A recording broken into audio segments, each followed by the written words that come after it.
All right, folks, and welcome to the stream. We are here for week 3 NFL picks. And boy, this the beginning of this NFL season has been a little wild and a little interesting. The picks turned around in certain ways this week and in certain ways not so much. And we are starting things off super early in the chat. Martin diving in before the stream even went live, chiming in. Hello, Justin. Just wanted to mention which owner is the angriest after Sunday's results. Jim Irsay. His Colts lost to a pathetic Jaguars team in 2021 that cost a playoff spot. He gets Matty Ice and they get shut out. WTF. I'm glad I took Jacksonville. First of all, very savvy choice there, Martin, to go and grab the Jacksonville Jaguars straight up. And I think actually even the Blind Canadian Cat said that they kind of saw this coming as well. I certainly didn't. That Colts team seems to be too good to be this bad. Let's put it that way. It's shocking to me. They're one of the obvious shocks of the early part of the season.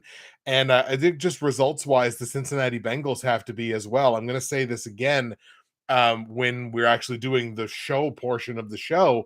But I mean, the numbers are what they are in terms of teams starting 0-2 and trying to make the playoffs.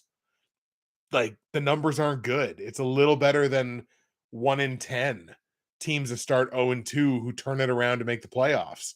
So you got a couple of teams there who are both really struggling here in the early season.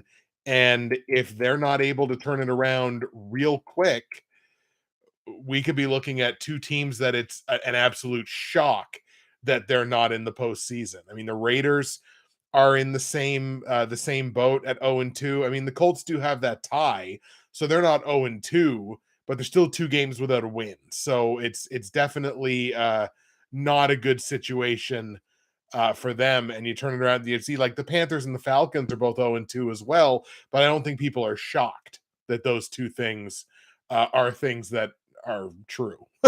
And the Broncos offense, yeah, look, I'm a dynasty asset holder in Russell Wilson. So actually I've got Russ, I think, in 2 leagues this year. And yeah, their start to the season has not been great. It didn't start great when they lost Tim Patrick, and now they got Jerry Jeudy dealing with an injury too. So yeah, stuff's not great.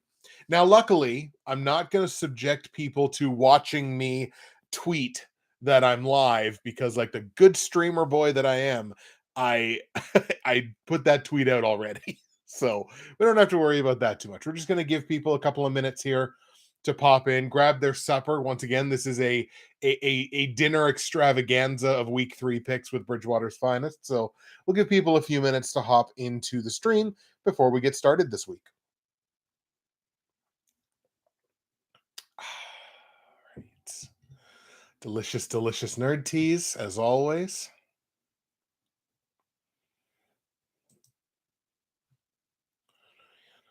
All right. Bum, bum, bum. So, obviously, we got another 16 game week on the slate. And I was obviously very happy with Green Bay getting that absolutely, well, for the most part, absolutely dominant win against the Bears. Now, does that necessarily prove anything with Green Bay? It'll be kind of interesting to find that out. We're just going to give people another minute here, and right around the 5 minute mark is when I'm going to kick off the stream proper. So we will go in, we will grab Audacity, which is this is just the best program for recording audio. We're going to get the audio portion started here. Okay. How do I sound? Because I'm like peaking really hard on Audacity. So I'm just curious, Martin, do I sound really loud or anything like that? Like what does the audio sound like? Because like I say, on Audacity, sound fine on YouTube. Okay, yeah, Audacity's just got me peeking all over the place. So all right, I guess if we're okay, then we're okay. Let's pop the recording sensitivity down here a little. Oh, that's better. All right. I may have just had this jacked up a little too high on Audacity. All right. I think we should be good. And I'm wearing headphones, not loud, not soft. Beautiful. All right. So we're going to get things kicked off here as we always do with the silent television count. 5, 4, 3, What's happening, everybody? Justin, Bridgewater's finest on YouTube, Blockbuster_guy on Twitter, fueled as always by the incredible folks at Nerd Tees, and welcome to week 3, an early week 3, in fact, of my weekly NFL football pick show for the 2022 NFL season and postseason. And of course, I say it's an early week 3 because week 2 is not over yet. We're doing this episode on Monday evening. I feel like Matt the NFL fanatic doing my shows on Mondays. So we've got a pair of Monday night football games that are taking place tonight. So what I wanted to do, originally I thought like, you know what? I'm just going to stream while there's a game on because then there's a big football audience that's already on the internet. They're already paying attention to football related things. And I was like, do you really want to divide people's attention? So I figured, you know what? It's probably best if I try to sneak this stream in prior to those games kicking off. So that's why we're doing the show right now. It's a little after 5 o'clock Eastern. So hopefully the folks that will join me live on the stream here have brought their dinners to their computer screens, television screens, and will spend that time with me today. So, taking a peek at the week 2 results, which are, of course, only partially done. There's still, like I said, the 2 games left to go. Did turn things around straight up so far in week 2. I'm 9-5 with 2 games left to go. So I've at least clinched a winning record, which is a far cry better than what I can say from last week. That pulls my record to 14, 15, and 1 straight up on the year, just under 50% there, which includes, of course, the tie. Now, against the spread, unfortunately, I gave back any little goodwill that I might have had from week 1. I'm only 5-9 right now against the spread with 2 games left to go. Just for those curious, the remaining games in week 2, I've got Buffalo covering -9.5 here at home against Tennessee, and Minnesota taking 1.5 on the road against Philly. Those are my 2 ATS plays for the rest of week 2. So not looking great at 5-9, but 7-9 would at least match what I did in week 1. And I'm 7-7, so even money on the totals so far this week as well. That has me still an even record of 15-15 on the season with my 2 plays in week 2 left to go. That is under 49.5 points in Buffalo, Tennessee, and over 52.5 in Minnesota, Philadelphia. So 12-18 against the spread to start the season, 15-15 on the totals. Obviously, it's not great. It's been a slow start to the season, but week 1 was pretty tumultuous. Week 2 certainly had its tumultuousness as well. So I'm not feeling too crazy terrible about that. We still obviously have so much time to turn things around, so I'm not going to sweat it too much. The platinum, gold, silver, and bronze, kind of like it normally is, a reflection of the rest of the picks at large. The bronze picks, what we'll start with. I was only 1-2 in the bronze pick to move me to an even record of 3-3. Cincinnati lost that game to Dallas. Indianapolis failed to cover against the spread in that embarrassing loss against Jacksonville. And I did get the Colts and the Jags staying under their point total. Silver pick, I went 2-1 to bring that record to 2-4 on the year. The Rams beat the Falcons. Baltimore did not cover against the spread against Miami. That incredible comeback by Tua and the Dolphins. And the Jets and Browns went over. Thank you, vehicle that is revving its little engine outside. Now, my gold pick was also 2-1 last week, also pulled that record to 2-4. The Packers beat the Bears. Tampa Bay covered against the spread, but the Chargers and the Chiefs failed to go over by, I think it was about 1.5. I missed that by, so unfortunately that did stay under. The platinum pick, nothing. 0-3 on the platinum pick in week 2. Ugh. That brings that record to 2-3-1 on the year. That included Baltimore losing to Miami, Cincinnati failing to cover against the spread, and the Commanders and Lions failing to stay under. Obviously, a lot of points in that game. Taking a peek at the Bridgewater's finest straight up pick'em pool, which it is not too late to join, by the way. We're only 2 weeks into the season. No problem at all getting yourself joined up to that pool if you're interested. As a matter of fact, between the week 2 episode and today, we did get a 36th member of that pool, which is very nice. I've moved up to 24th. I believe I was 31st after week 1. So I've moved up to 24th as of right now in that pool. Of course, still 2 games to go in week 2. 118 out of 272 possible confidence points. It's a bit over 43%. So obviously a better cry than what I did in week 1. So far in week 2, I brought in 72 of 136. It's good for just under 53%. Now, shout out to Broken Ankle, who is currently not only our week 2 leader, but has moved into the overall lead in the pick'em pool as of right now. Broken Ankle 9-5 straight up. They've brought in 93 of 136 confidence points so far this week, which is a clip of just under 68.5%. Broken Ankle 17-12-1 straight up, 161 of 272 confidence points overall for just above 59%. But with 2 games still to play this week, look, the top 5 this week are all within 20 points, and the top 5 overall in the pool are all within 15 points. So there's definitely still a lot of change that can take place, even with just the 2 games remaining on the week 2 schedule. But I had to shout out Broken Ankle because not only are they leading the way in week 2, but they took over the overall lead. So shout out to Broken Ankle.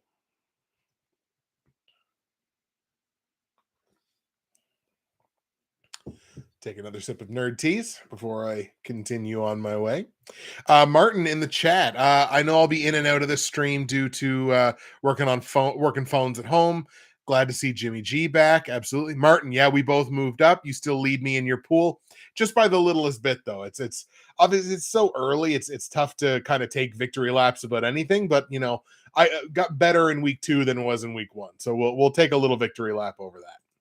So we'll take a peek now into Fantasy Corner, which is, of course, presented by the Dynasty Trade Calculator, my great friends at the DTC. Now, the Dynasty Trade Calculator is one of the absolute best resources available to you online for dynasty keeper and long-term fantasy football. If you're dipping your toes into the various types and configurations of long-term fantasy football, the Dynasty Trade Calculator is one of the best things that you can do for the longevity of your, I want to say career, but the longevity of your time in long-term fantasy football. It doesn't matter how your league is configured. There are great rankings, player evaluations, trade evaluations, podcasts. They got incredible experts on that site. And for as little as $3, you can gain access to the Dynasty Trade Calculator. My affiliate link is down in the description to this stream. And the Dynasty Trade Calculator, again, you cannot go wrong with it. It has helped me win fantasy football championships. I can't say enough good things about the DTC. Now, in Fantasy Corner, in the Professionals Dynasty and the Ante and Co Dynasty pools, if you'll remember from last week, I'm playing the pair of riches. There's both the guys I'm playing this week are both named Rich. In the Professionals Dynasty, it's a projected loss for me in week 2 against Rich. That will move my record to 0-2, which is obviously a slow start to the fantasy season. In the Ante and Co Dynasty pool, right now I am projected to win my matchup, but because Aaron Jones went off in the Green Bay Chicago game, now I got to fade Justin Jefferson, and that is a problem. If he goes off tonight, I could have a real unfortunate bad beat, a Monday Night Miracle, if you will. But right now, I am projected to move to 1-1 in the Ante and Co Dynasty. We just did the startup draft for that this year. I've got week 3 matchups against Mitch and Rachel in those 2 leagues, respectively. They're both projected wins for me right now. There's some massaging that needs to be done on both of these rosters. It's the early part of the fantasy season. You got to roll with the punches, but projected wins for me in both leagues next week, which would hopefully move me to 1-2 and 2-1. That'd be like best case scenario in those pools. Hoping I can pull it off in week 3.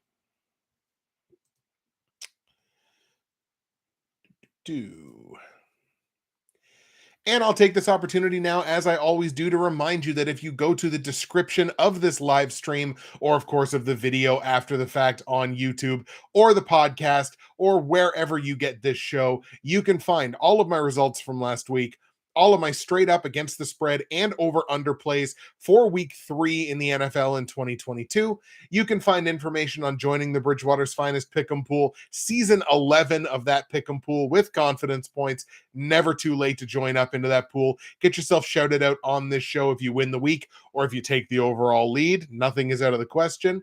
You can find information on joining the NFL YouTube Prognosticators Facebook page, and you can find information on my great friends and sponsors. I have them with me all the time, the folks over at NerdTees. Now, nerdtees.ca is where you need to go. You're really digging in your brain for something for that tough to buy for person on your Christmas list.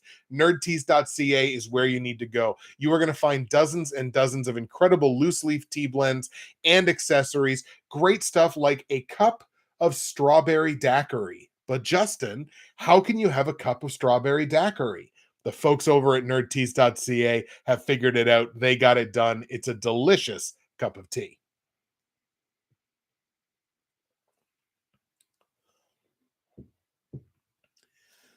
So what you need to do is go over to nerdtees.ca and use my promo code, which is BWFinest. That is going to save you 15% at checkout. You're going to get free shipping in Canada on any order over $100, which I feel is excellent value, especially these days with the cost of shipping. And if you're one of my American viewers or listeners, you will get a great conversion rate on the US dollar. A bunch of incredible stuff at nerdtees.ca. Use the BW Finest promo code to get your 15%. Get your free shipping in Canada. Find yourself something to love, or find someone you love something to love. You can do it on nerdtees.ca.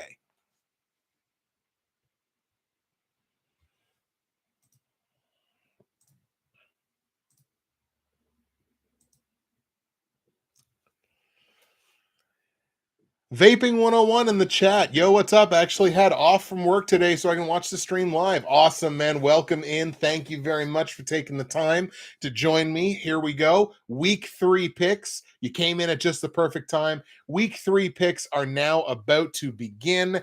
And obviously, like I say, there's some tiptoeing around stuff that we have to do this week. Primarily the fact that 4 of the teams that are going to play in week 3 haven't even played their week 2 game yet. So obviously we're tiptoeing around here a little bit, but we're going to get this thing done. We're going to kick things off with the week 3 picks in Cleveland, where the Pittsburgh Steelers and Cleveland Browns will face off in an AFC North matchup. Now, the Pittsburgh Steelers have obviously had a ton of trouble moving the football so far this season. They rank in the bottom 5 here in the early part of the season in terms of total offense, not moving the ball on the ground, not moving it through the air. The offensive line feels like it's in shambles, and the calls for Kenny Pickett under center are getting louder and louder and louder. I don't think Mitch Trubisky's been terrible. Like, I've seen him do some stuff, but obviously this is a fan base. This is a fan base that has a very high expectation. So it doesn't shock me that the just after 2 games we're already seeing the start Kenny Pickett calls.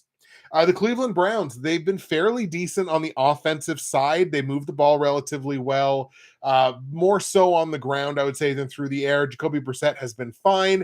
Kind of threw an ugly pick there late in their game week 2 in that loss, that surprising loss. What was it, 31-30, I think, against the Jets? I will pat myself on the back like the good Barry Horowitz that I am and say I had the Jets winning that game in week 2. So I feel obviously very, very good about that. It was I finally started snagging a couple of these upset picks. And the fact that it was in Cleveland probably made it all the sweeter for the New York Jets.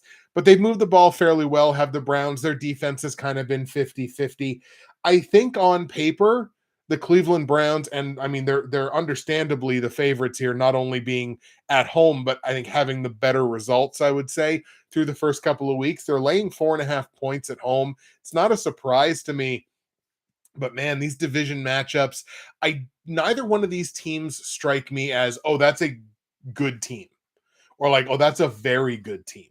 Neither one of these teams strike me as that. They both strike me as teams that are okay, but kind of struggling for one reason or another. Obviously, Cleveland does not have their presumed QB1.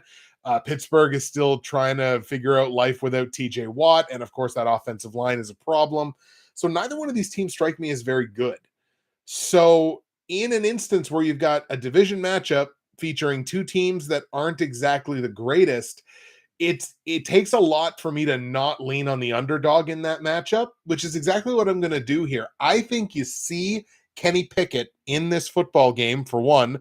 I think we have a Kenny Pickett sighting, and I think the Pittsburgh Steelers go into Cleveland and pick up the win. I'm going to take the Pittsburgh Steelers in the upset. They get the win over Cleveland. So let's take Pittsburgh over Cleveland.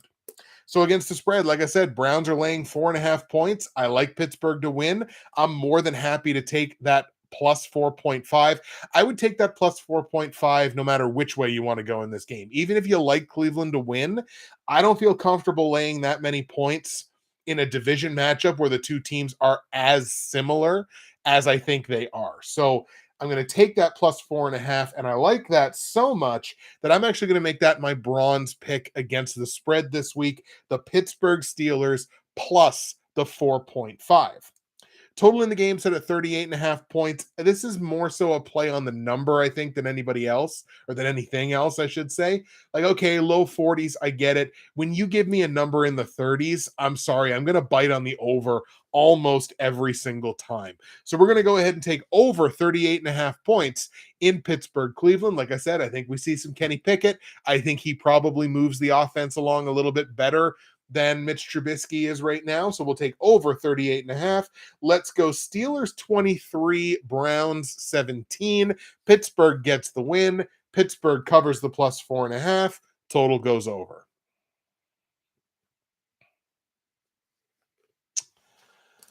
All right, Martin in the chat. If there are any major injuries in the Monday Night Football game, you certainly can change your picks. Yeah, like I'm gonna leave that door open for sure. That if something like cataclysmic happens in the two games that happen tonight, I'm gonna leave myself the option to say like, oh hey, everybody on this one team got hurt, so I took them to win. I'm not gonna do that anymore. So I will certainly leave that door open. If I don't have to do it, then I certainly won't. But if necessity comes along, then I gotta. Martin as well. I'd like to see Pittsburgh win, but I'm still undecided. That's fair. Like, I mean, this is one of those games where again, like either team can win. This feels like an absolute coin flip. I'm just biting on the points and biting on the dog. Right.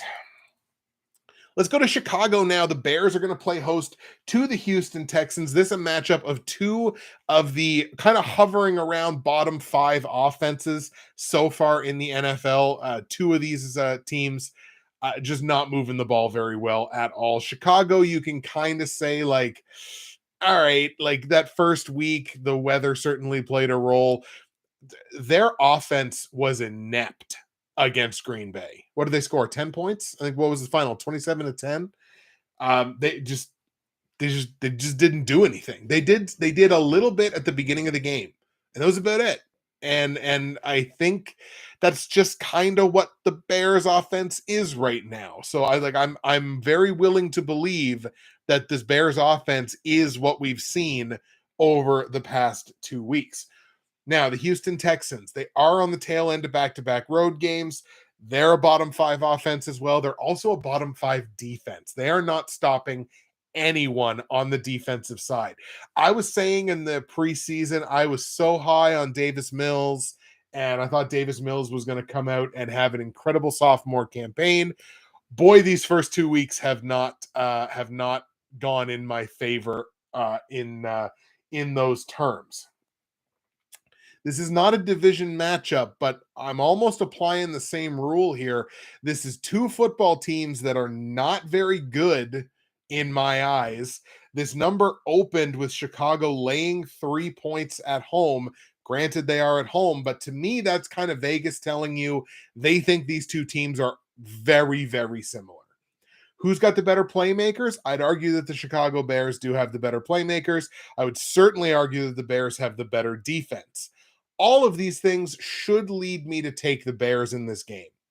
I'm not taking the Bears in this game. We're going with our second straight upset. I am going to take the Houston Texans here on the road in Chicago to get the upset win. So once again, I'm kind of biting on the dog and biting on the points, but it's also genuinely how I feel. I watched almost every down of Chicago Bears football that I've watched this season. I've been like, they're nothing. They're just kind of there. And I shouldn't say they're nothing. That makes it sound more aggressive than I mean. But like they haven't shown me anything that makes me be like, "Oh, like that could be something." It just kind of feels like they're there. So, man, I'm going to bite on the points and I'm going to bite on the dog. And if I'm wrong, I'm wrong. That's okay. We're going to grab the Houston Texans, even though they're on the tail end of back to back road games on the road in Chicago. Houston gets the win over the Bears. So obviously, where the Bears are laying 2.5 points as a home favorite, I like Houston to win. Give me the plus 2.5 on the Texans. Total in the game set at 40.5 points. And I don't trust either one of these offenses to score points. I think the defenses come to play in this one. Let's take under 40.5 points in Houston, Chicago. Let's go Texans 16, Bears 10. Very low scoring game. You can probably skip this one unless you're a diehard fan of either one of these teams. Let's go with it under 40.5. Houston plus the 2.5, and Houston wins the game outright. Martin, same rules apply when a player gets injured during practice. If the player is out of the game coming up, might affect the outcome. Yeah, no, you are 100% right. And then Martin, you're making Lovie Smith a happy homecoming. It's as long as I can make somebody in the league happy, I feel like I've done my job. All right.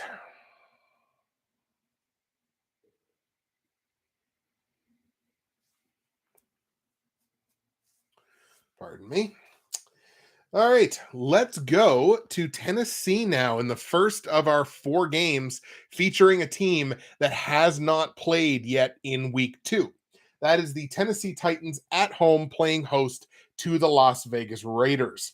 Now, neither one of these teams have been particularly impressive to me on the defensive side so far. Once again, we've only seen Tennessee play once. We'll get to see their second game tonight. But both of these teams, it seems like you can move the ball on them fairly comfortably. The Raiders, after a pretty good offensive showing in week 1, didn't necessarily have the same kind of oomph in week 2.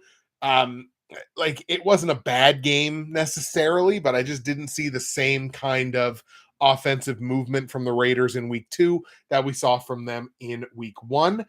In terms of the Titans, their offense is just kind of pedestrian. Like I think their offense is what it is outside of Derrick Henry, who can certainly break games wide open. But I just don't see an offensive juggernaut here from Tennessee. But with these defenses, anybody can have a really good game, right? In terms of how I think this one is going to go, yes, you've got the Titans on the short week, which certainly plays a big role here. But I think I'm gonna look at the Titans in this one. They're a 1 point dog at home, so maybe I'm just so excited over underdogs that maybe that's blinding me a little bit. And I do have this weird, like I'm sensing a pattern in myself that I'm not meaning to be anti-Raiders, but I'm sounding really anti-Raiders early on in the season. I just don't necessarily see what's special about them, with the exception of Devontae Adams, because Devontae Adams is that player. But outside of him, I don't necessarily see what's special about that team. And I do know that the Tennessee Titans are capable of being special.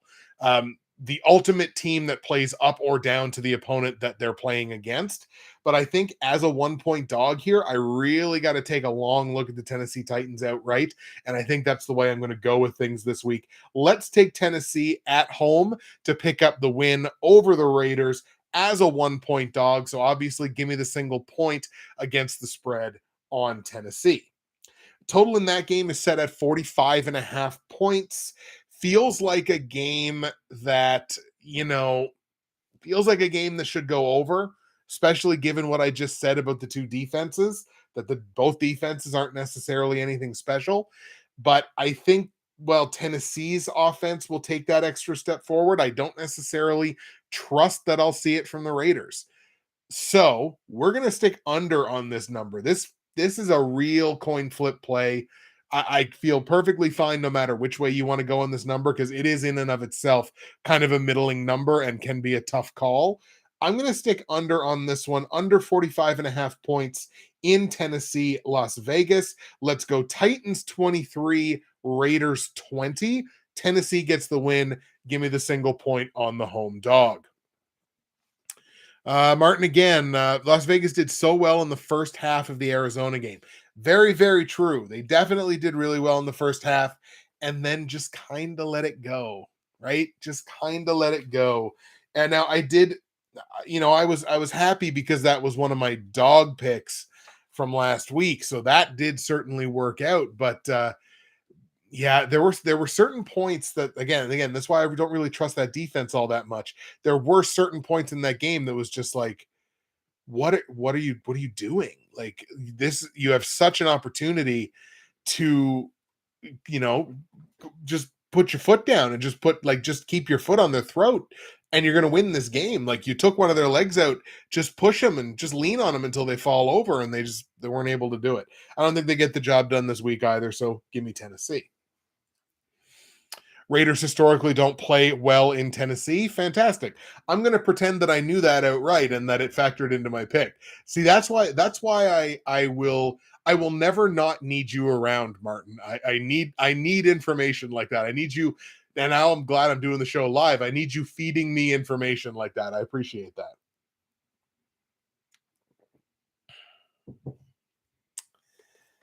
All right. Let's go to Indianapolis now. Colts are going to play host to the Kansas City Chiefs. So obviously I got to consider this like one of the marquee matchups of the week 3 slate. Indianapolis obviously off to a very disappointing start to the season. And once again, like I said it in the pre-show, that team is too good to be this bad. Like, they're too good to have only a tie against Houston and then get embarrassingly shut out. Like, not just shut out, embarrassingly shut out. 24-0 against Jacksonville. Like, it's just what like, what in the world? How could that be with as good, like, you've got all pro caliber players up and down that lineup. Yeah, sure, Michael Pittman wasn't playing, but like, you've still got guys, and just nothing. Paris Campbell, let me take a second to complain about something fantasy wise for a second. Paris Campbell, I picked him up because I'm like, no Pittman, no Alec Pierce. The targets have to go to somebody. 2 targets. I'm sorry, I spit. I'm so mad. 2 targets, no catches. How? Just how? It's unbelievable. And yet, despite that, offensively, they move the ball better than average. They're like top 10 so far in the league. Yes, it's only 2 weeks in, but still. And defensively, they're in the top 10 in terms of total defense. Just hasn't translated to any kind of actual success where it really, really matters. Meanwhile, the Kansas City Chiefs are still the electric lightning offense that we've come to know them as, with, a guy like Tyreek Hill. They don't have him. They're like, that's okay. We're just going to keep doing our thing. And so far, they've kept doing their thing. Their defense is average. Their offense moves the ball exceptionally well. And the Chiefs have the benefit of the long week this week, which is obviously another feather in their cap. Now, what I will point out, this is the Colts home opener. They started the season with back-to-back road games, so this is the first game in Lucas Oil Stadium this year. That does certainly play into things from an emotional perspective, you get up for games like this. It's your first game in front of your home fans. That does definitely play into things here. I mean, look, the Chiefs are the better team, They're certainly the better team. They're laying 6.5 points in this game. We're going to take the Kansas City Chiefs here as the better team on the road in Indianapolis to beat the Colts. However, with the Chiefs laying 6.5, I am going to give this to the Colts against the spread. So I am kind of hedging my bets here a little bit. I think Indianapolis stays with them. Maybe that's just me smoking some hopium, I guess, that they will stay with them because it just winds up being a better football game. But I'm going to take the plus 6.5 on the Colts. Who knows? That could be a big upset for them early in the year with the home opener. It's on the table. It's entirely possible. But we're going to take the Chiefs to win outright, take the Colts plus the 6.5 points.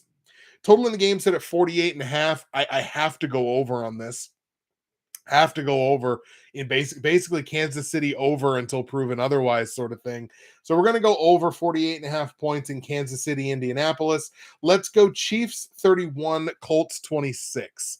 I think the Colts put up some points, stick with them. Once again, the Chiefs defensively are average. They're not out of this world. They're not terrible, but they're kind of average. So I think Indianapolis, especially on the heels of getting shut out last week, I think the offense has something to prove. Hopefully they'll have Michael Pittman back, but I think they'll certainly put up their points, keep it close enough that the plus 6.5 pays off for them. But I'll still take the Chiefs outright.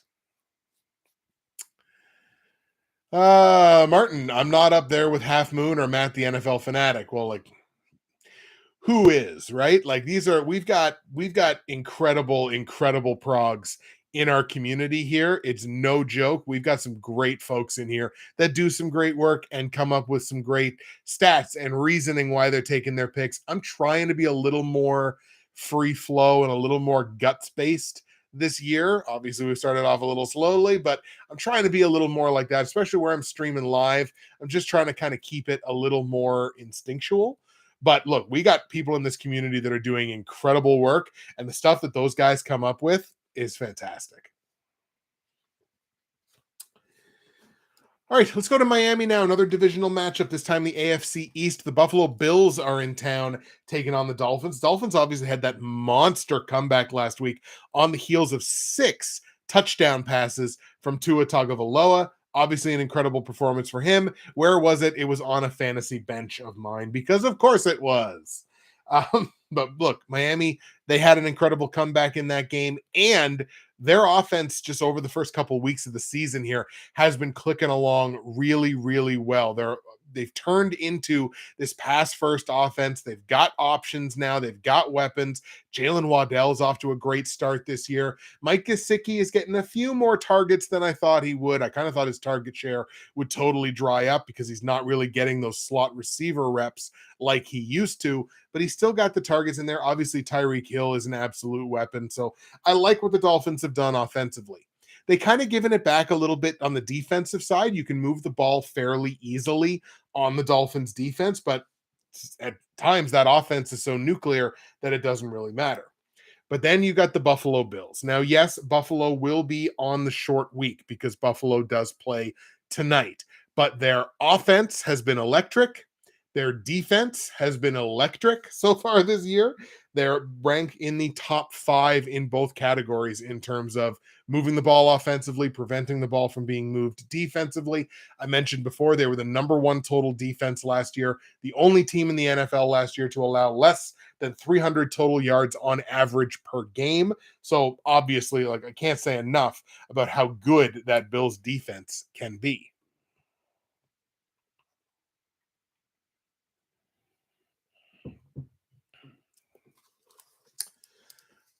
With all those weapons and with the quarterback that they have back there, it's kind of impossible for me right now to not pick with the Buffalo Bills, assuming something catastrophic doesn't happen this evening. We're going to go ahead and take Buffalo here in Miami.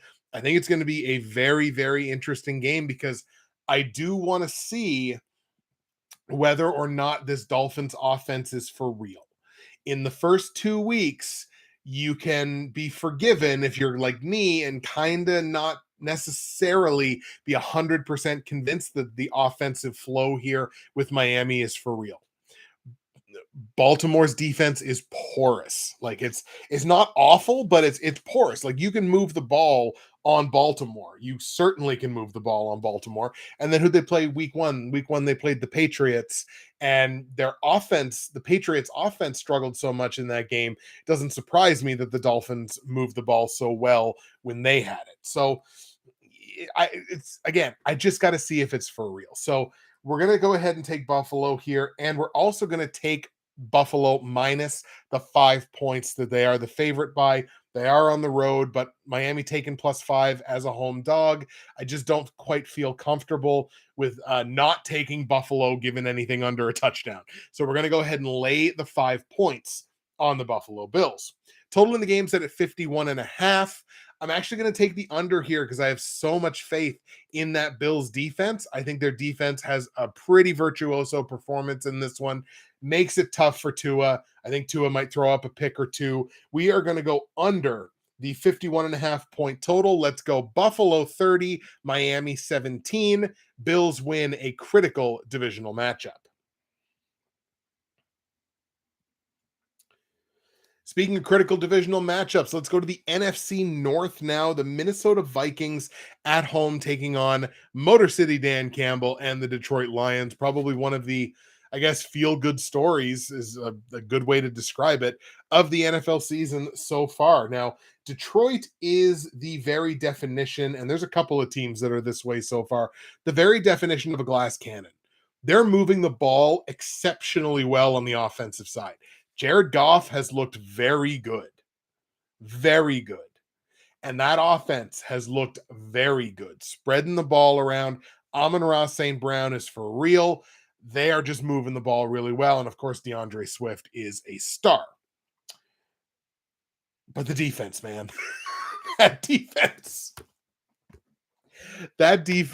is, oh boy, that is Fromunda cheese. That defense is really, it's not even Swiss cheese, it's Fromunda cheese. Fromunda where? Exactly. That defense is not good. So the offense can make up for that in some cases, but boy, that defense is awful. You have to almost completely, in my opinion anyway, completely revamp that entire defense. And I certainly can't say the same about the Vikings. Their defense has been decent so far this year. Not fantastic, but it certainly hasn't been terrible. The offense has also done a pretty good job of moving the ball so far in the first couple of weeks. Vikings will be coming into this one on the short week because they do play one of the games tonight. Actually, Martin just made a great point in the chat, and I'm going to stop myself right here just to echo this point. Yes, but Aiden Hutchinson will knock someone down.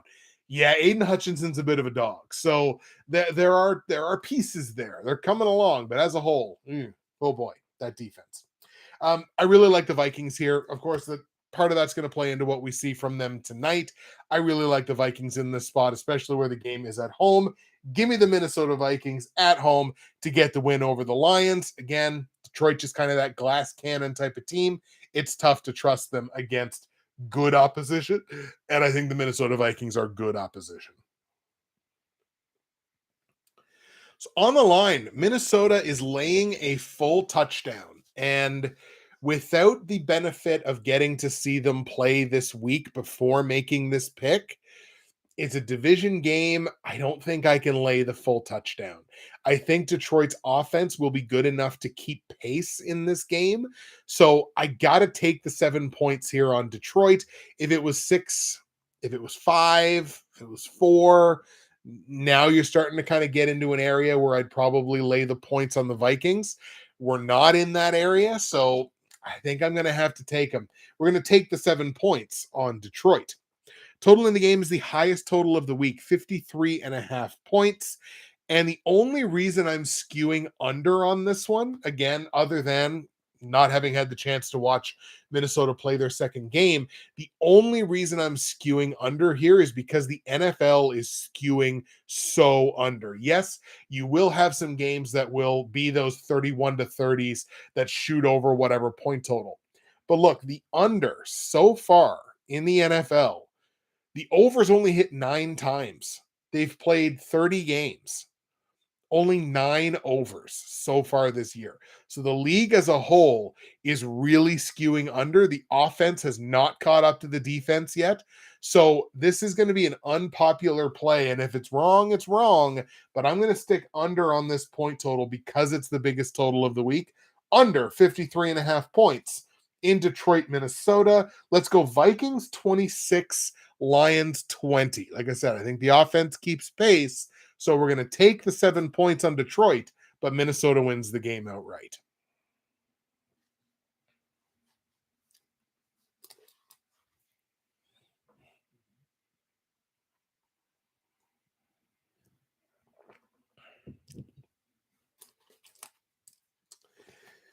All right, let's go to New England now, where you have basically the story of two teams going in exact opposite directions. You got the New England Patriots playing host to the Baltimore Ravens.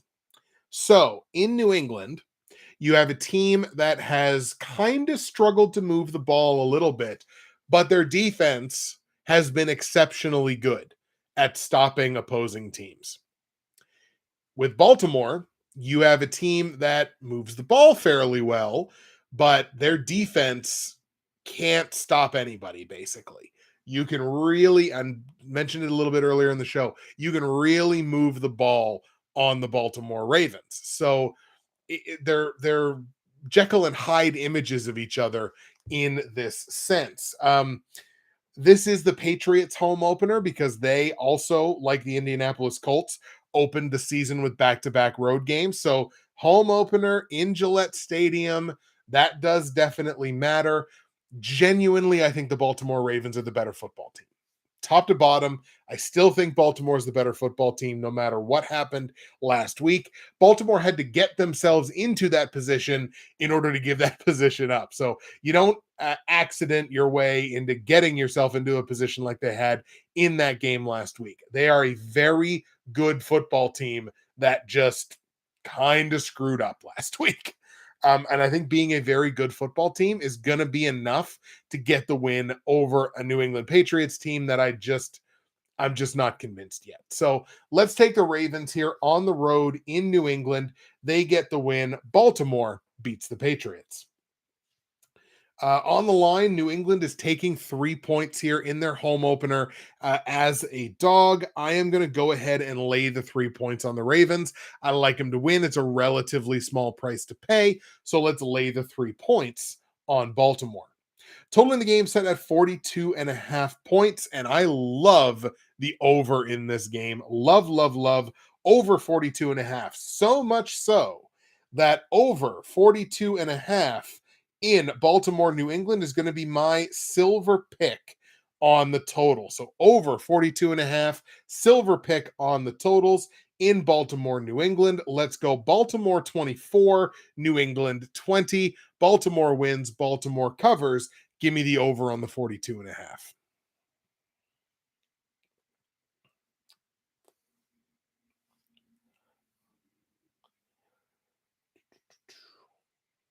Now, I was worried I would do this, and I think I did it last week, and I did it again this week. The Buffalo Miami game. Buffalo beating Miami is my silver pick straight up. So Buffalo over Miami. Again, I have them winning that game 30-17. Buffalo over Miami is my silver pick straight up. And the Buffalo Bills covering -5 is actually my platinum pick against the spread. So Bills -5, platinum pick against the spread. Bills over Dolphins, silver pick straight up. So sorry about that. It missed it skipped my mind when we were talking about those two games, but those are two of those platinum, gold, silver, and bronze picks. So once again, Buffalo over Miami, silver pick straight up. Buffalo -5, platinum pick against the spread. Let's go to New York now. The Jets are going to play host to the Cincinnati Bengals. And look, I talked about it on the pre-stream, and it's in the description to this stream if you're watching live and you want to go take a look at it right now. Teams that start the season 0-2 and their percentage chance of making the playoffs is not good. And when you talk about the Cincinnati Bengals here as the defending AFC champions, to start their season 0-2 and carry just over an 11% chance to go to the postseason after going to the Super Bowl, that it's almost cataclysmic. It's getting very close. And yeah, great. Both games anyway have been at least so like they've both been competitive. But to me, there's no excuse for losing that game last week. I can understand week one division game stuff happens, but man, oh man, like it last week I think is almost inexcusable, given Dallas's quarterback situation. You know what I mean?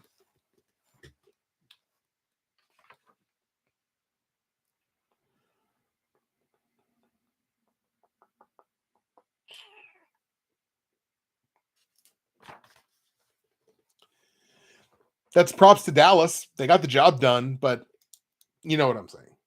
So, Cincinnati, I think their defense has been fine. It's been the offense. Like, I mean, the offense is just pedestrian right now, especially with the weapons on it that they do have. It comes down to Joe Burrow and the offense and their ability to move the football. That needs to get back to last year's levels in order for the Bengals to start finding success. And I think he's just getting hit a little too much as well. So I think the improvements, in air quotes, to the offensive line aren't quite paying off the way that they would hope that they would be up to this point. Bengals are coming into this one on the tail end of back-to-back road games as well. The New York Jets, man, they came back in that game. They picked up the win 31-30 in Cleveland. They ruined what is it, Brownie, the angry evil elf man on Cleveland's 50-yard line. They ruined his debut, but that's awesome, man. Awesome. Big ups to the Jets for getting that win. Are the Jets the kind of team that I think is going to win 2 straight games? They're not. They're just not. Props to Garrett Wilson. It was an excellent game for Garrett Wilson, a coming out party for Garrett Wilson, if you will. Just his second pro game, and obviously he has himself a great performance. I don't necessarily think that repeats itself this week. Look, 0-2 might not be cataclysmic given that we're now playing 17 game seasons, but you want to know what is? 0-3. The Cincinnati Bengals have to be hungrier for this game than I'm sure they would have expected themselves to have had to have been at this point when they were looking at their schedule in the preseason and go, okay, but boy, you look at this game now in the context of being 0-2, they cannot afford, if they go 0-3, like pack it up. Like what's the point for the rest of the year? I don't think you're getting into the playoffs after starting the season 0-3 unless you go on a Herculean run, which I don't necessarily know is in them in this regular season. So this is a game that Cincinnati absolutely positively has to win. Even though Martin points out in the chat that the Jets did beat Cincy last season, I can't go with it. I can't go with the Jets winning 2 straight games for one, and I can't go with Cincy going 0-3. So we're going to grab the Bengals here on the road in New York to get the win over the Jets. So much so that the Cincinnati Bengals over the New York Jets are my completely not deserved straight up platinum pick. Like, this is me playing the story. The story here is Cincinnati can't afford to go 0-3. So I'm not going to allow them in my brain hole to go 0-3. I think Cincy gets the win, and they're going to be my platinum pick straight up. On the line, the Jets are taking 4.5 points here as a home dog. I'm going to lay those points on the Bengals, probably, again, not deservedly so, but I think Cincinnati's got something to prove this week, and I think, unfortunately, the Jets are just kind of going to be in the way. So we're going to lay the 4.5 points on Cincinnati. Total in the game set at 45.5. It's a very middling number. It's a very beatable number, but still, the way the league is skewing, it's skewing on the under right now. We're going to stay under 45.5 points in Cincinnati, New York. Let's go Bengals 24, Jets 14. A nice double-digit win for Cincinnati. Get some of those confidence points back, proverbial confidence points this time. I think Cincinnati picks up the 10-point win, taking them to cover the spread, winning the game straight up.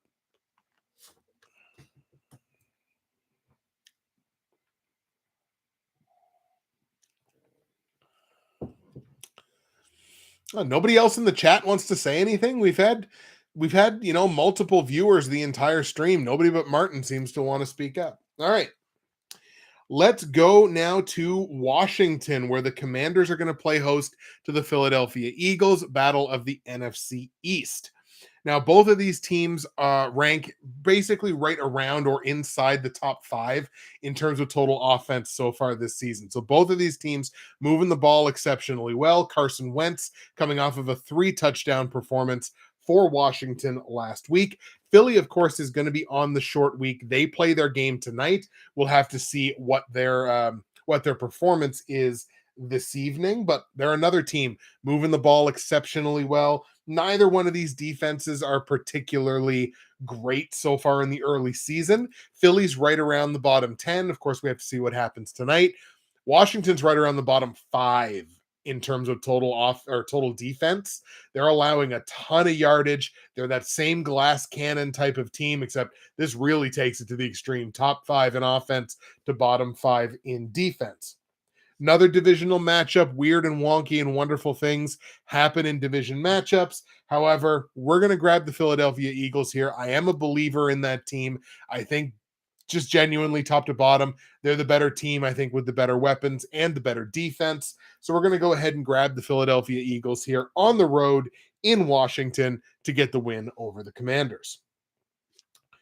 On the line, Washington is taking 4 points here as a home underdog, and I think I'm going to go ahead and take those points as well. I think this is a tight football game, two teams that will stay competitive with each other. I think, again, I really liked what I saw out of Carson Wentz last week. It's good enough for me to take the 4 points with the Commanders. Total in the game set at 50.5. I'm going to grab the over in this one. I think both of these offenses put up their points. I think it stays a very competitive and exciting football game all the way through. Let's go Philly 27, Washington 24. So Philly gets the win, take the 4 points with Washington. I think that's a decent little hedge to have there, and take over the point total.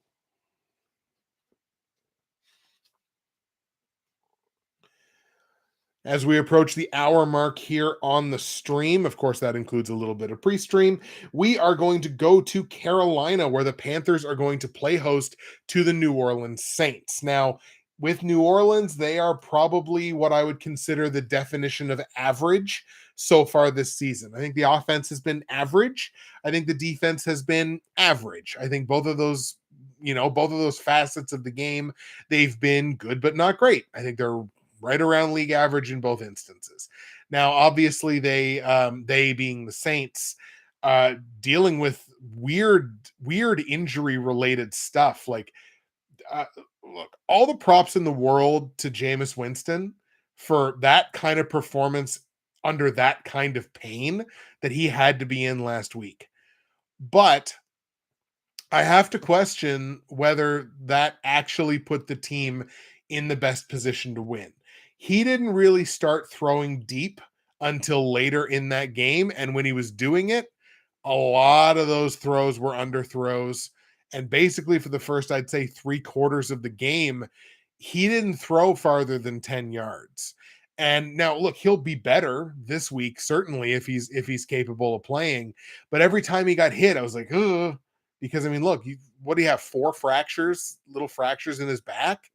Every time he gets hit, that's potentially like, there's the season, or there's his season at the very least.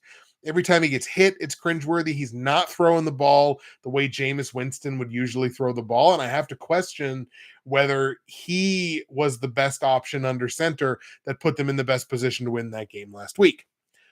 To their benefit, they should probably get Alvin Kamara back this week. Mark Ingram, I think, had 60 yards or something. So Mark Ingram was fine, but not Alvin Kamara. It's not the same offense without Kamara in there. So he should come back this week. Carolina Panthers have been fairly decent on the defensive side. They're in the top 10 in total defense right now. That offense is anemic. Like, they're just not moving the ball. And they have the weapons that they should be moving the ball better than they are, but they're just not. They have the capacity, they have the capability. They just don't necessarily have the consistency in moving the football. And I think the Saints are a team that you have to beat in part with consistency. That's a good football team and a good football team, a balanced football team on both sides. It takes a team that plays on the level of the Tampa Bay Bucks, that play on a level of special to really, comfortably beat, I think, a team like New Orleans.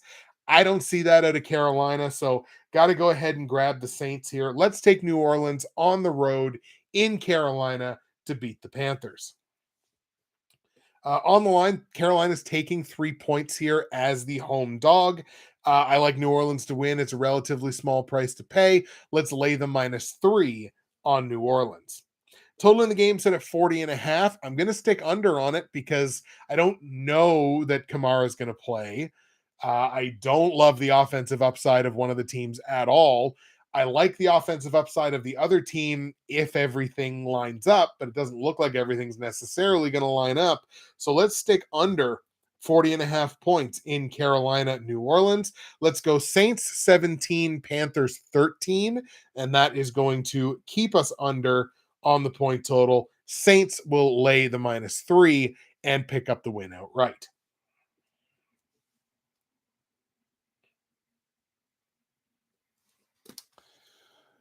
All right, we've reached the point in the stream where your boy needs some water.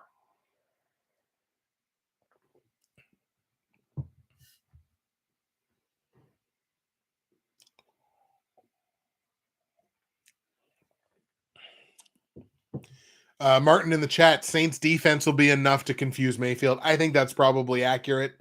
Um, I don't know that we'll necessarily. How much longer do you figure before there's a quarterback controversy in Carolina again?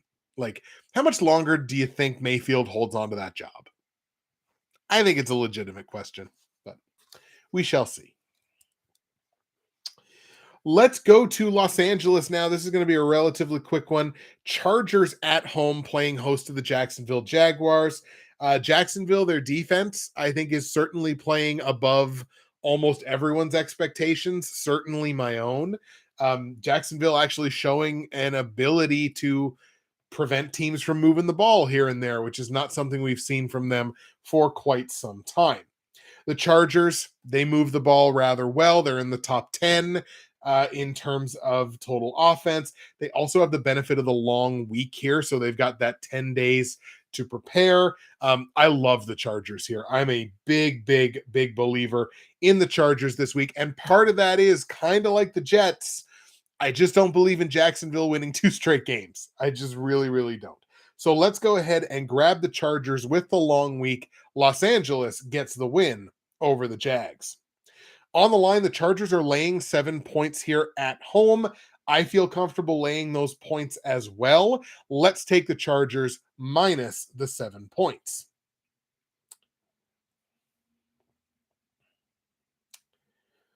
Total in the game here set at 47.5 points. I think both of these defenses are capable of keeping a relatively low scoring game. We're going to go ahead and take the under here on 47.5. Under 47.5 in the Chargers Jags. Let's go Chargers 27, Jags 17. Now, Martin does bring up a very interesting point here in the chat, but will Justin Herbert play? That is a great question. I know that obviously there's a lot of controversy right now around like Tyrod Taylor suing the same doctor that's working on Herbert right now because of the whole punctured lung fiasco in 2020. So I understand that there's a lot of concern right now. We're actually going to do this in real time. I've got my phone with me right here, and I'm going to look up a variety of injury reports very quickly here and see if anybody's saying anything specifically about Justin Herbert. It may be too early in the week to make an estimation on that, but let's just see what's being talked about here. Rib cartilage. According to Coach Staley, and this was on Friday, they're only listing Herbert as day-to-day, even though he does have that fractured rib cartilage. So it is definitely something to pay attention to. If Herbert doesn't play, I think obviously that changes the context of this game. I still think the Chargers are a good enough team top to bottom, especially if they get Keenan Allen back. I think they're a good enough team top to bottom that they probably win this game outright one way or the other. But it is definitely a situation. Now the Chargers are going to be reassessing him today, but we may not know until Wednesday or maybe even Thursday whether Justin Herbert is going to play this week or not. That's an excellent call out by Martin. I'm just pretty comfortable in the Chargers one way or the other. But this is a line to watch for sure, because if they announce that Herbert is like questionable or doubtful, this line will move down, and that could be something that you might be able to take advantage of.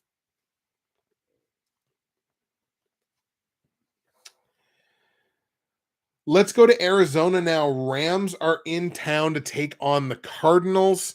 Yeah, Martin, his absence, if it happens, would change the spread. Absolutely. Big time. Rams in Arizona to take on the Cardinals. The Cardinals are one of the worst total defenses in the NFL to start this early season. They rank in the bottom five. The Rams are interestingly enough, one of the worst total offenses. They rank inside or right around the bottom five in terms of moving the ball here in the first couple of weeks. Now, this is going to be our first opportunity to look at a potential injury situation. It comes on Arizona's side of things, and it's James Conner. He's dealing with an ankle injury that he suffered, I think, late in that game last week. That's definitely something to monitor. I think he's probably closer to the playing side than not playing, but if he doesn't play, he's such a touchdown machine. Like, he just has such a nose for the end zone that his absence, I think, makes a big difference specifically on the scoreboard. Maybe not necessarily in terms of total offense, but just his ability to get the ball in the end zone. It's kind of uncanny, especially for guys at his position. He's just a touchdown hog. If he doesn't play, I think it changes things significantly here for the Cardinals. And they're only kind of an average total offense as it is. You start taking a bunch of points off the board, it's going to be a long day. I think it's going to probably wind up being a relatively long day one way or the other. I think the Rams are continuing here to play as if they've got something extra to prove, which I think arguably, I think they do after that week one performance. Let's take the Rams on the road in Arizona to pick up the win here over the Cardinals. So much so that the Rams over the Cardinals are going to be my bronze pick straight up this week. Rams beat Arizona in Arizona. That's the bronze pick straight up.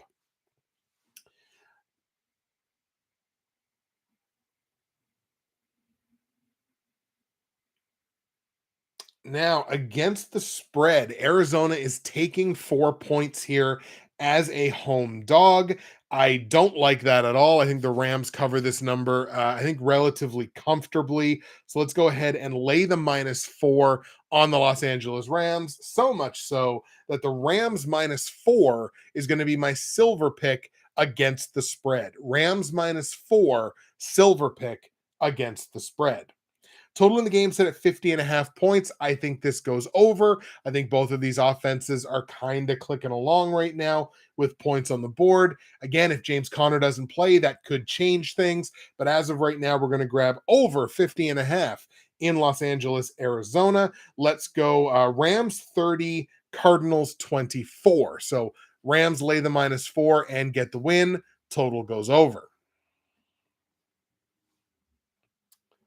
Gosh darn it, I did it again. So I did it one more time. Chargers straight up over the Jags, my gold pick straight up. So the Chargers over the Jags, my gold pick straight up. The Rams over the Cardinals, my bronze pick straight up. The Rams -4, my silver pick against the spread. Sorry, I'm trying to I'm trying to pay attention. I just keep missing it. It's what happens when you get old. So we got 4 games left on the slate to talk about here. The first one is the Atlanta Falcons on the road in Seattle taking on the Seahawks. Now, Atlanta on the tail end here of back-to-back road games. Their offense has been kind of, it's been kind of middle of the pack, maybe a little lower than middle of the pack this year, but they've definitely got some weapons and they've done some good things on the offensive side so far this season. They continue to struggle with putting it all together. The Seahawks have really struggled moving the ball this year. They looked good in parts in week 1, not so much in week 2. So they're ranked right now in and around the bottom 5 in terms of total offense and in and around the bottom 10 in terms of total defense. So between these two teams, I think the defenses are relatively similar, at least statistically speaking. The Atlanta Falcons have the better offense between these two teams. I don't think I'm saying anything massive in saying that. I like what I've seen out of Drake London. We know Kyle Pitts is a weapon if they stop using him as a damn decoy and actually throw him the ball every now and then. We know Kyle Pitts can be game breaking. I think Atlanta's got the big game breakers on their roster. I don't necessarily see that with Seattle. I'm going to take the upset here. Seattle's laying a 1.5 here as a home favorite. I'm going to go the other way. I like Atlanta on the road in Seattle to win that game outright. Atlanta beats the Seahawks in Seattle, beats the 12th man.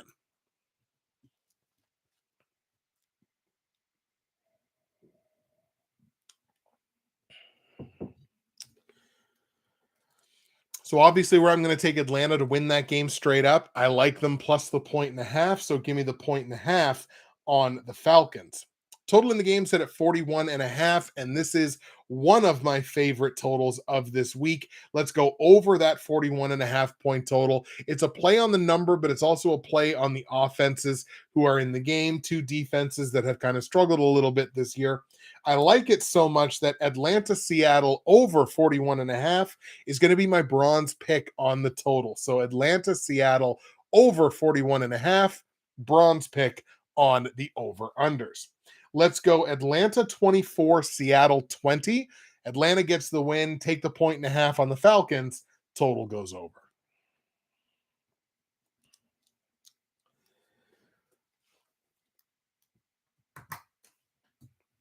All right, now Green Bay Packers in Tampa Bay taking on the Bucks. This is going to be the Bucks home opener. They started the season with back-to-back games on the road. Green Bay feels like they righted the ship a little bit in the game last night, where they had a very convincing win over the Chicago Bears, where Aaron Jones finally was used like I've been saying they should be using Aaron Jones. So that was a great, great, great thing to see. And more of that, please, Matt LaFleur, if you happen to be watching. So look, the Packers, their offense kind of turned it around a little bit. Defense is still only kind of treading water here in the first couple of weeks.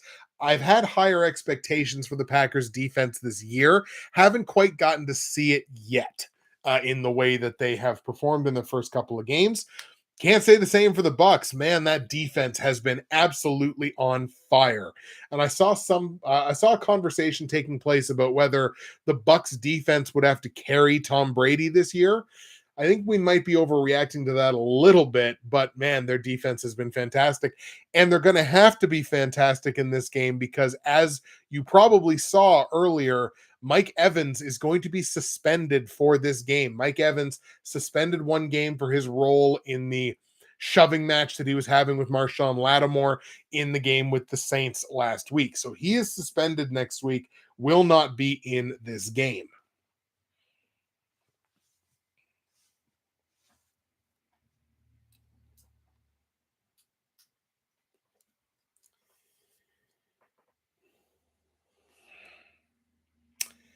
You're watching me in real time, questioning a decision that I've made. Oh boy. See, this is the benefit of live streaming, because this is the stuff that I would just be doing while recording the podcast. And I would be sitting here for like 5 minutes just going like, is this really how I feel about this game? Are we sure? Are we doubling back? Are we blah, blah? But see, now when I'm streaming, I have to make these decisions more quickly, because I'm not going to ask you to sit here and just watch me for 5 minutes stare at a piece of paper. But I'm really, really, really considering making a swap here.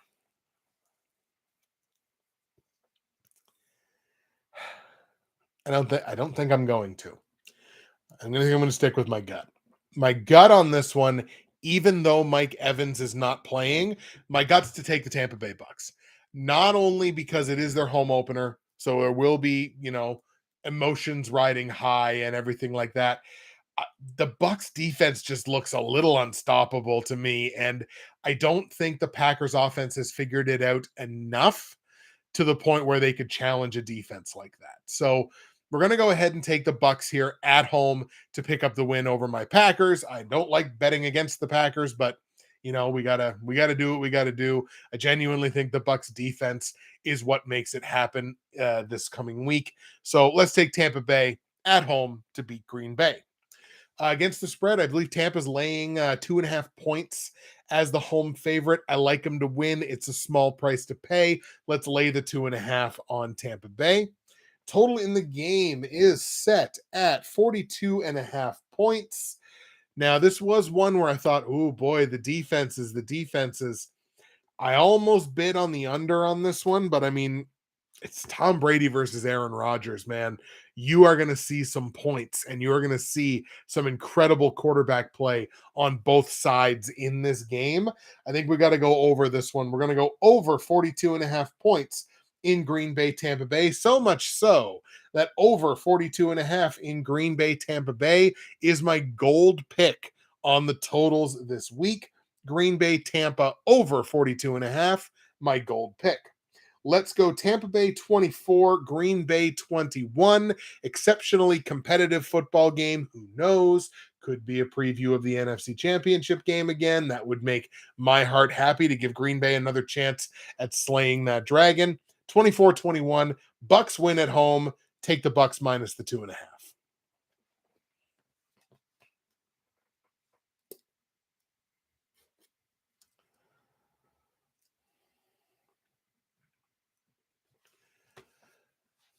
All right, San Francisco and Denver now, a matchup of two teams who kind of surprisingly have two of in and around the top five total defenses in the NFL so far in this young season. Both in and around the top five. Both of them have done very good jobs of limiting the movement of the opposition on the defensive side. Now, in terms of the offense, actually, it's funny. We were talking a little earlier, Martin and I were, about the Denver Broncos and how they struggled on defense or struggled on offense. The Broncos are like in and around the top five right now in terms of total offense. This is because the league is to skewing so defensively in the first couple of weeks here. The offenses have not really caught up. The Broncos have moved the ball actually rather well. Hasn't always translated onto the scoreboard yet. I think we'll start seeing a little bit more of that here in the next couple of weeks as this offense kind of sort of figures itself out. The Niners, their offense is kind of middling. They've been without George Kittle in both games this season. And let's talk about some injuries here, unfortunately. And you never want to have to talk about ones that are this severe. Now, there's one on both sides. The less severe one is on Denver's side, and it's Jerry Jeudy. He's dealing with a rib injury. He is highly questionable to play in this game. I would say he's probably closer to not playing than playing. So that obviously is a hit to Russell Wilson and a hit to this Broncos offense. On the Niners side, Trey Lance, unfortunately, breaking his ankle. He is going to have surgery, had surgery today, I believe. He is done for the season. And boy, don't you feel good if you're a Niners fan that they didn't trade Jimmy Garoppolo. So it's Jimmy Garoppolo's team for the rest of this year. Let's see if he can take this team into the playoffs. Let's see if they can make some noise in the postseason. Jimmy, basically, you almost look at it like it's his 49ers last ride, because like this is going to be his last year with the team. I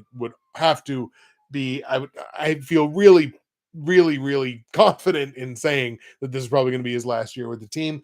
Apologies, by the way, if you heard the ambulance there in the background. Martin in the chat, I'm really happy to see Jimmy G back. I don't see the Broncos offense turning it around, so I'm leaning towards San Francisco in that game. I'll be really interested to see what that offense in San Francisco looks like with Jimmy having a full week to prepare, knowing he's the starter. Like that, I think that's significant. And I'll be real interested to see how it looks with him developing and with him, preparing as if he's the starter for the, basically the first time this year. I do actually like Denver in this game. Denver's taking a point and a half here at home as the dog. Um, I think that's an overreaction by Vegas and by bettors. I think the Denver Broncos are the better football team, especially if San Francisco still does not have George Kittle. George Kittle is so important to that offense. I don't. I, I just think Denver's the better team, and I think Denver can better adapt to not having Judy than San Francisco can adapt to not having George Kittle. So I'm going to go ahead and take Denver in this one. Let's take Denver at home and the upset win over the 49ers. Denver's taking plus 1.5 at home here. So obviously I like them to win. I will take the plus 1.5 on the Broncos, so much so that my gold pick against the spread is the Denver Broncos plus the 1.5. Denver plus 1.5, my gold pick against the spread. Total in the game set at 45.5 points. I'm going to lean on these two defenses to both have good performances. We're going to stick under this total, under 45.5 points in Denver, San Francisco. So much so that my platinum pick on my totals this week are the San Francisco 49ers and Denver Broncos under 45.5 points. Let's take Denver 21, San Francisco 13. I think Denver has that big performance, and they get the win as the dogs.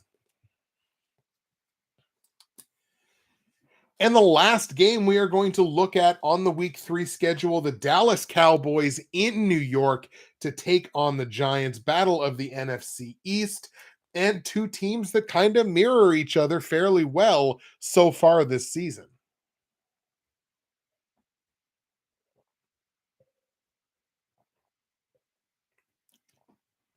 Just so everyone sees, yes, I do drink the tea.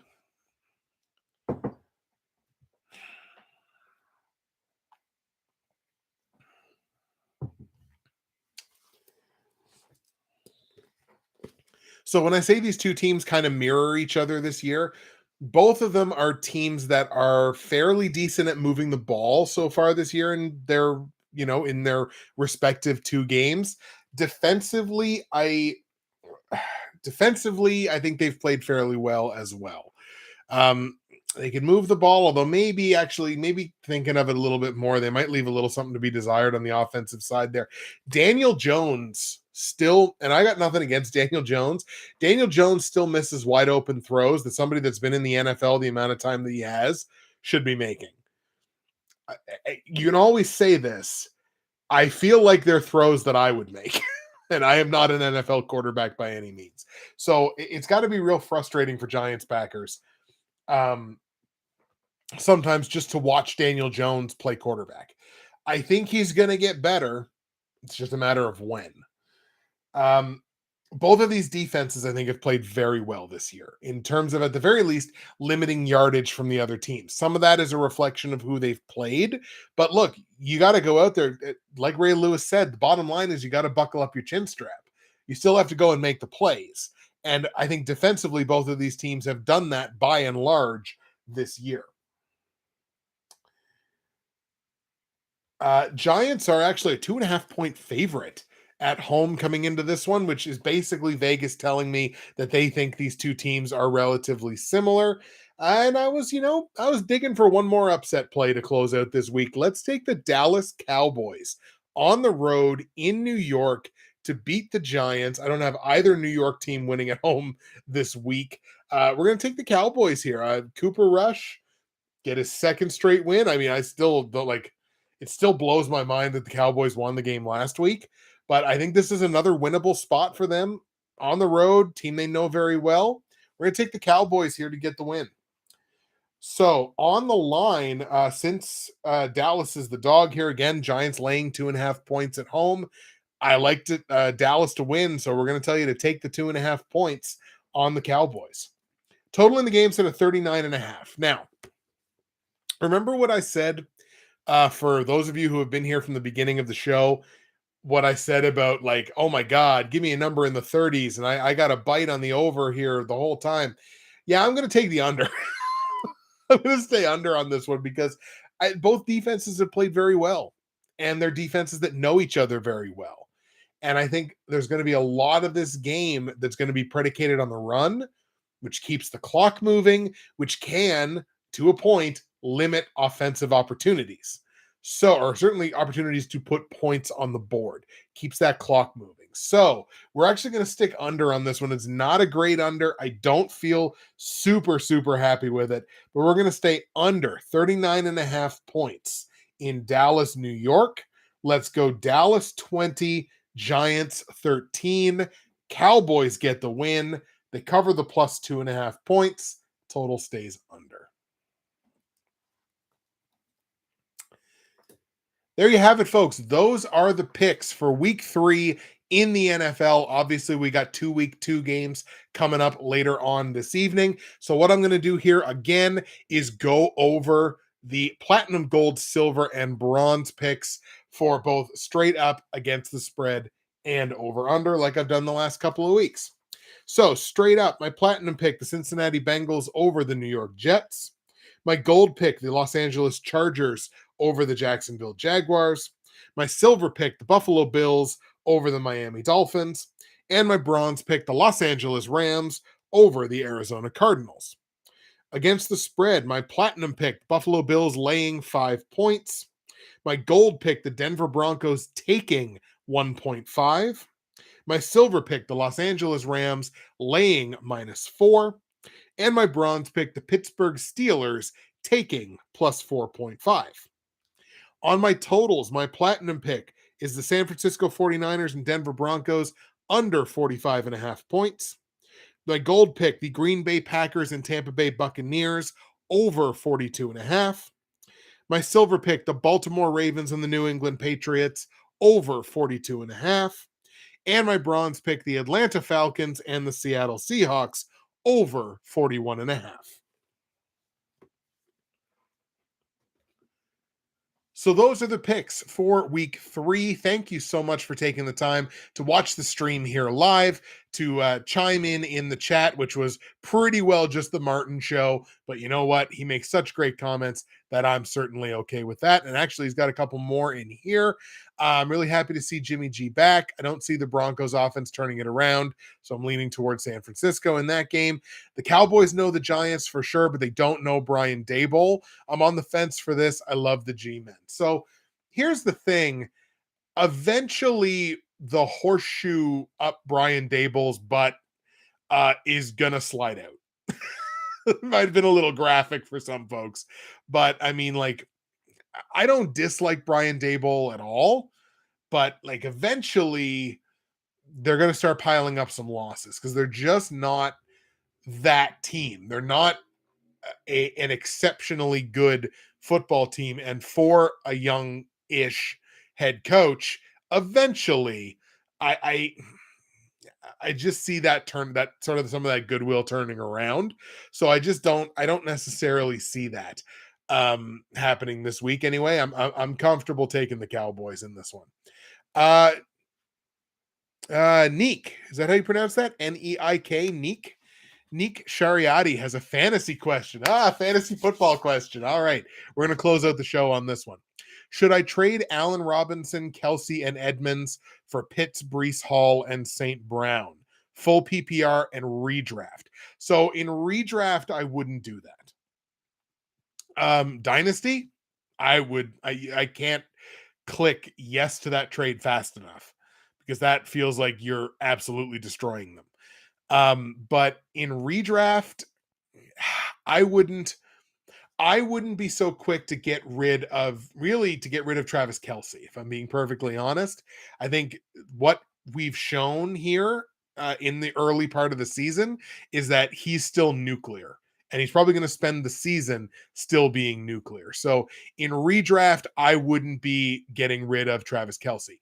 I like Kyle Pitts, obviously. I like Breece Hall, obviously. I'm assuming that's Amon-Ra St. Brown rather than Equanimous St. Brown, but I really like Amon-Ra St. Brown. that would be the piece that if you could try to snag just Amon-Ra St. Brown and not have to give up Travis Kelce, I would certainly look into that. But I wouldn't be too quick to give up one of the premier tight ends in fantasy football. Full PPR and redraft. Thanks. No problem. No problem, Nick. I appreciate that. Thank you so much for tuning into the week 3 show here, folks. That's it for me, Justin, Bridgewater's Finest on YouTube, Blockbuster_guy on Twitter, fueled as always by the incredible folks at Nerd Teas. And it was so incredible once again. I finished all of my tea. That's the week 3 show. It is in the books now. We will see you again next week for the week 4 stream, and enjoy the week 2 Monday Night Football games that are just about to take place. We'll see you next week.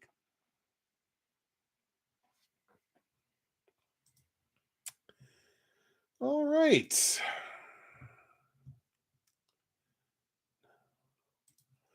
So we have now stopped the audio recording portion, and we'll just close out the rest of the stream here. So for those of you who are in the chat, if you are in just lurking as is the streamer parlance, I hope you enjoyed what portion of the show that you saw. Were there picks in there that really surprised you? Were there things that you vehemently disagree with? Please let me know in the chat here in the next couple of minutes before we close things down. Good show, Justin. Thank you, Martin. I appreciate that. People are going to start thinking you're on my payroll, Martin. They really are.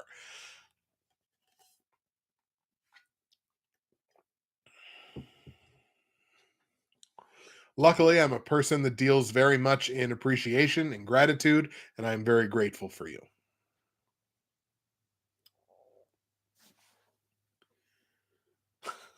Yeah. Shh. I'm not declaring it on the taxes. Just shh.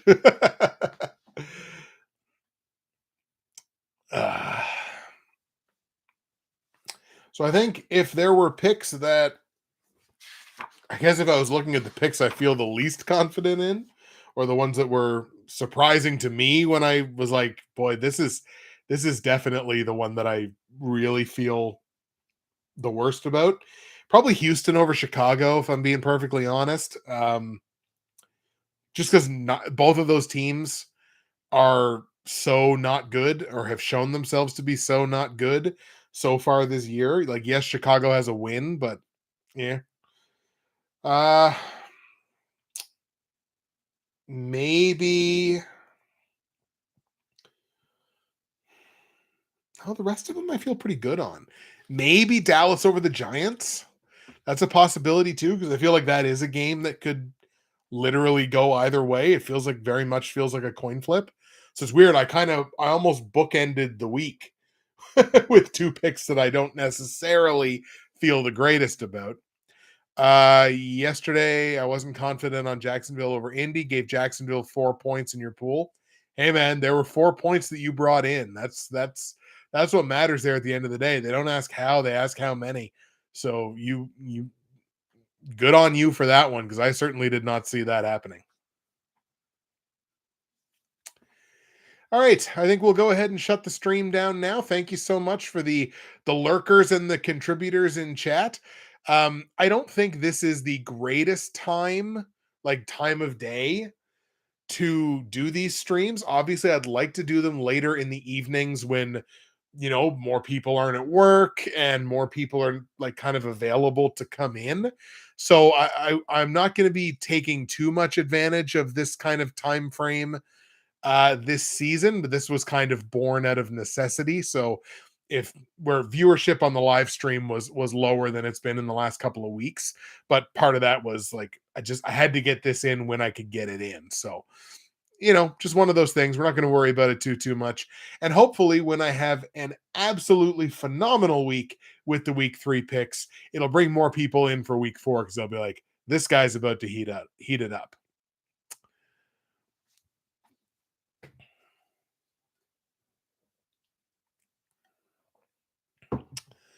So for anybody watching, this will be available as a VOD pretty well almost as soon as I hit the end stream button. We'll get the timestamps in there for you probably in the next half hour or so. The audio version of the show will also be available probably within the next half hour to an hour. I'll get that edited and get that uploaded. And yeah, thank you so much for tuning in and checking out the stream. I think right around an hour and a half is kind of a little sweet spot for us to be able to do the show in the time frame. And thank you so much for popping in. Thank you so much for watching, and we will see you again next week.